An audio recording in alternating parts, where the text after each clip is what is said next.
Créée le 29 juillet 1958, la NASA, qui signifie National Aeronautics and Space Administration ou Administration nationale de l'aéronautique et de l'espace en français, est l'agence fédérale responsable de la plupart du programme spatial civil des États-Unis. Elle est bien connue dans le monde pour ses prouesses scientifiques et technologiques, mais bien peu de personnes peuvent vous raconter son histoire. En passant par la guerre froide, les missions Apollo jusqu'à aujourd'hui, on va se plonger au cœur de l'histoire de la NASA. Mais avant ça, je vous invite à vous abonner sur cette chaîne pour me soutenir et à liker cette vidéo et de la partager avec vos amis. Installez-vous confortablement et c'est parti.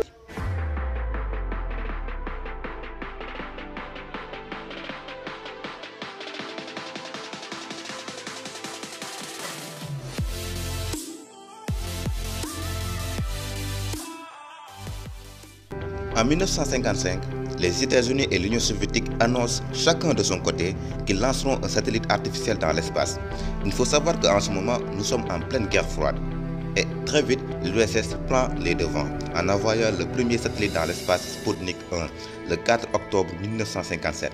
C'est un choc pour les responsables et l'opinion publique américaine qui étaient persuadés de la supériorité technique des États-Unis, qui, un an plus tard, répond en lançant Explorer 1 le 1er février 1958 grâce au lanceur 1 développé à partir d'un missile balistique Reston.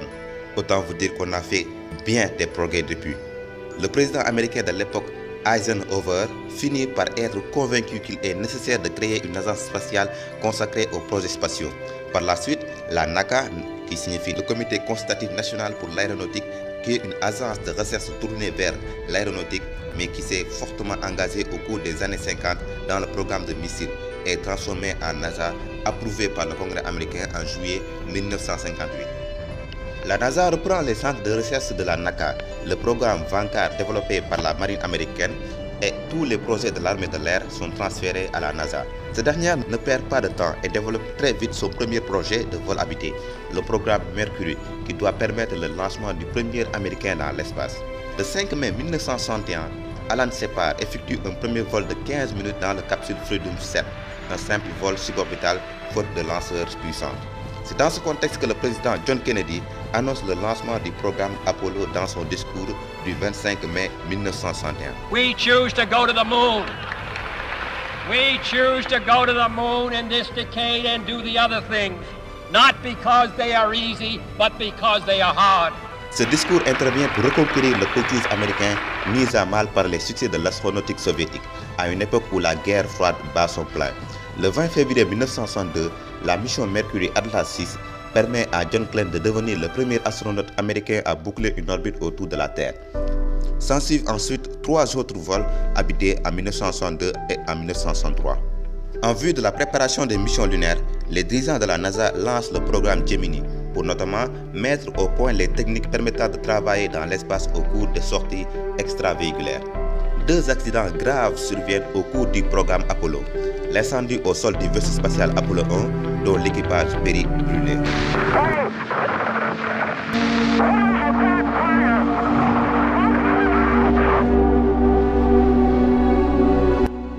Cet accident a entraîné un report de 2 ans du calendrier. Nous avons aussi l'explosion du réservoir à oxygène du vaisseau spatial Apollo 13, dont l'équipage survit en utilisant le module lunaire comme vaisseau de sauvetage. Le 21 juillet 1969, Neil Armstrong et Buzz Aldrin se posent sur la Lune pour la première fois de l'histoire de l'humanité dans le cadre de la mission Apollo 11. Je suis très désolé pour les complications, mais on a bien posé les hommes sur la Lune. 5 autres missions s'en suivent permettant de rapporter 382 kg de roches lunaires. Au début des années 1970, avec la dernière mission Apollo et l'abandon par les soviétiques de leur programme lunaire habité, les États-Unis et l'URSS mettent un terme à leurs relations tendues par le vol soviéto-américain du projet Apollo-Soyouz en 1975. C'est dans ce contexte que le président américain Richard Nixon et le Congrès américain refusent de prolonger l'effort financier consenti pour le programme Apollo. Le budget de l'agence baisse considérablement, mettant en danger plusieurs de ses missions. La NASA doit désormais se limiter au projet de la navette spatiale, un engin réutilisable dont l'objectif est d'abaisser fortement le coût de la mise en orbite. Le 22 janvier 1986, l'équipage de la navette Challenger périt d'une explosion de l'engin 73 secondes après son décollage. Un autre accident similaire s'est produit le 1er février 2003 lors de la mission Columbia qui s'est désintégrée au cours de sa rentrée dans l'atmosphère, coûtant là aussi la vie de 7 astronautes. Les missions de la NASA continuent pour autant avec les projets Voyager qui sont toutes les deux lancés en 1977. Voyager 1 atteint Jupiter en 1979, Saturne en 1980 et collecte énormément de données.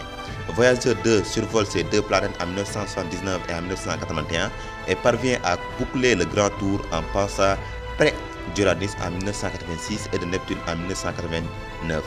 À la fin des années 70, la situation de la NASA se dégrade avec de nombreux salariés licenciés.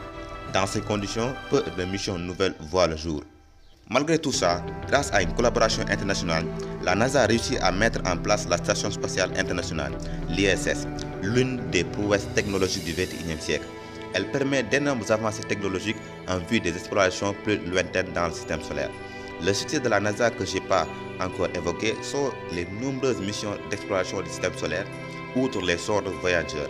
Par exemple, le télescope spatial Hubble, l'exploration de Mars par les sondes spatiales Viking, Curiosity, Mars Exploration Rover et Perseverance. Beaucoup plus récemment avec la mission James Webb que j'ai évoquée dans une autre vidéo et le retour des missions lunaires appelées cette fois-ci Artemis avec la collaboration de SpaceX, une entreprise privée américaine dirigée par Elon Musk qui doit poser des hommes sur la Lune d'ici 2025 avec sa fusée Starship SLS lors de la mission Artemis 3.